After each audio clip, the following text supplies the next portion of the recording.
നമസ്കാരം. ഫുക്രിയിലേക്ക് സ്വാഗതം. ബ്രസീലിൻ്റെ ഇന്നത്തെ ഹെയ്ത്തിക്കെതിരായ വിജയത്തിൽ കുഞ്ഞ വഹിച്ച പങ്ക് വളരെ വലുതാണ്. മാർക്കസ് കുഞ്ഞ ആദ്യത്തെ ഗോൾ അബദ്ധത്തിലാണെങ്കിലും അദ്ദേഹത്തിൻ്റെ കാലിൽ തട്ടി ഗോളായി. അതിന് അദ്ദേഹം വഴിവെച്ചു. അവിടെ ആ ഒരു പ്ലെയർ ഉണ്ടാവണമല്ലോ. കാല് കൊള്ളാൻ പാകത്തിലാണെങ്കിൽ ആ പ്ലെയർ ആ ബോക്സിനകത്ത് ഉണ്ടാകണമല്ലോ. അതുണ്ടായിരുന്നു. അത് വളരെ പ്രധാനപ്പെട്ട ഒരു സാന്നിധ്യമാണ്. ആ സാന്നിധ്യം കുഞ്ഞ കാണിച്ചു.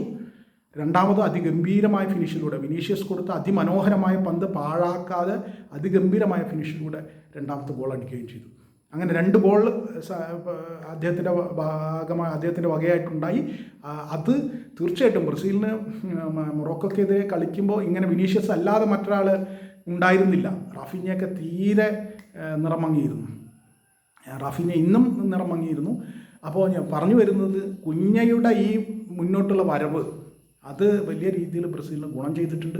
കുഞ്ഞയുടെ 2 ഗോൾ തീർച്ചയായിട്ടും ബ്രസീലിന് ഒരു ആശ്വാസമായി. ആശ്വാസം എന്ന് പറഞ്ഞാൽ വലിയ പ്രതിസന്ധിയിൽ നിൽക്കുമ്പോൾ കുഞ്ഞ സ്റ്റെപ്പ് അപ്പ് ചെയ്തു എന്ന് പറയണം. നമ്മൾ മുന്നോട്ട് വന്ന് ആ ഉത്തരവാദിത്വം ഏറ്റെടുത്ത് നന്നായി കളിച്ച് 2 ഗോളടിച്ച് 68 മിനിറ്റ് വരെയാണ് കുഞ്ഞ കളിച്ചത്.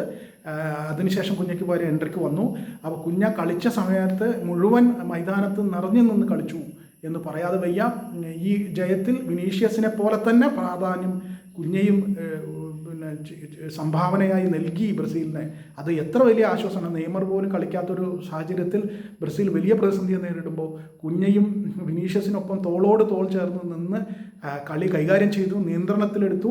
ആ 68 മിനിറ്റിലും കുഞ്ഞ ഓരോ സമയത്തും ഓരോ മിനിറ്റിലും ഓരോ സെക്കൻഡിലും തൻ്റെ സാന്നിധ്യം ഉറപ്പുവരുത്തി. എല്ലാ രക്ഷാപ്രവർത്തനത്തിലും എല്ലാ മുന്നേറ്റത്തിലും എല്ലാ ആക്രമണത്തിലും കുഞ്ഞ തൻ്റെ സാന്നിധ്യം രേഖപ്പെടുത്തി.